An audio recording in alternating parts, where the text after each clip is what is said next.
In this issue of Crushing Capitalism, we discuss the Arab revolts of 2011. The first thing to note about the Arab revolts is that the people who participated were, by all means, average people.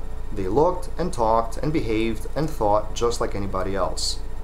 What this means for us, especially in the United States, is that if we want to convince the general population outside of the small affinity groups that have been created that these ideologies of the left are superior to what exists now, you have to get people to listen to you.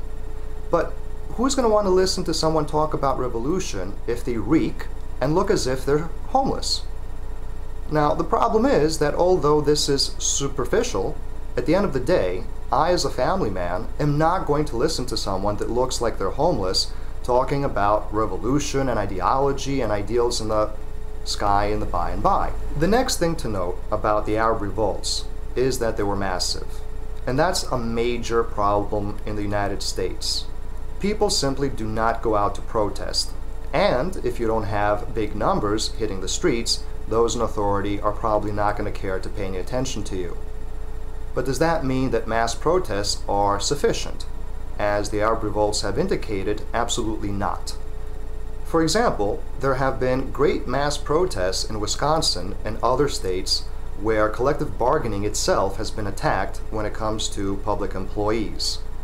But at the end of the day, despite all those protests by primarily unions and other activist groups, what was the outcome, if you really think about it? Absolutely nothing. The state did what it wanted to do. Which leads us to the second point about the Arab revolts. They started out as peaceful demonstrations, and we know a lot about all this propaganda regarding peaceful civil disobedience, and we'll get to the point of why that's propaganda in a minute. But the point here is that with peaceful civil disobedience, there's a limit to what you can achieve if those in power are determined to literally kill you if they have to, which is the case in many of these Arab nations, and of course any other nation with authoritarian government. Therefore, again, if you notice what happened in the Arab nations, people have to have the desire and also the will to violently resist the state apparatus. And that's where things get tricky. If you read American labor history, and the labor history, in fact, of most other nations, you will find out, and this is public document, this is not some academic's interpretation, you'll find out that Americans literally revolted. They engaged in upheavals. They engaged in mass protests that would make anything today pale in comparison. For example, they engaged in sympathy, sometimes called secondary strikes, meaning that if people in one factory went on strike, then people of other factories that may be producing other things from different industries would also go on strike in sympathy with their brothers and sisters of the other factory, so as to put pressure on capitalists as a class to act on these demands. Today, that's illegal, and for a very, very good reason. The state recognizes that with sympathy strikes, you may wind up getting a general strike, which means the whole town, perhaps the whole state, and as in the case of European nations, the whole country shuts down in a mass strike. This is dangerous for the system because it's a way for workers to say, you may have the capital, but we have the labor, and without us, nothing's going to happen, which is why they've made secondary strikes illegal. In other words, the authority, the state, wants to undermine our solidarity by telling us that, well, if you do this, you'll go to jail. If you're a public employee and you strike in New York, you'll go to jail, thanks to the Taylor laws, and so on.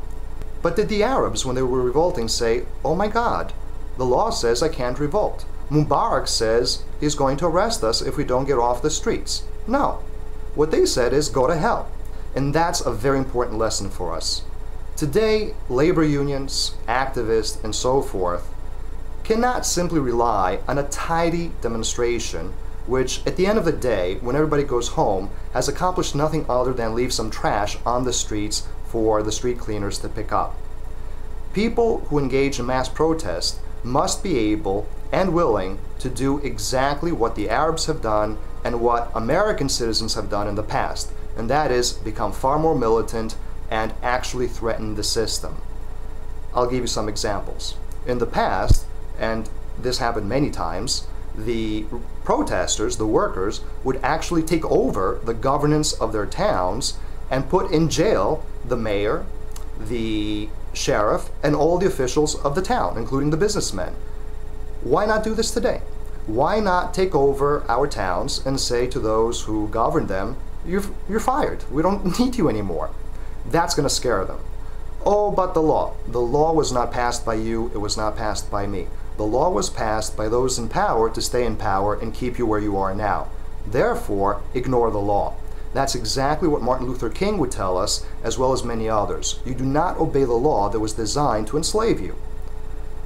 The other thing we need to understand and learn from these Arab revolts is that it really doesn't make sense to demand immediately these ideological systems in place of what we have today, for a number of reasons. Take, for example, a very well-known intellectual, Antonio Gramsci. According to Gramsci, you're not going to get people to revolt or to change the system unless you actually show them what you're talking about. What is this new system going to look like?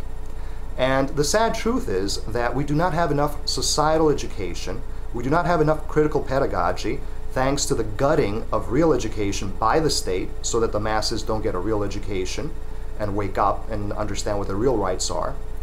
As long as people don't understand things, they're not going to act. And even if they were to act, where would this take us if people do not understand how to function in the new system? We need to be able to organize mass protests, and we also need to be able and willing to engage in violent resistance until our demands are met. But what demands are we talking about? What exactly should we ask for that can set in motion this fundamental change toward these societies that we envision in academic literature?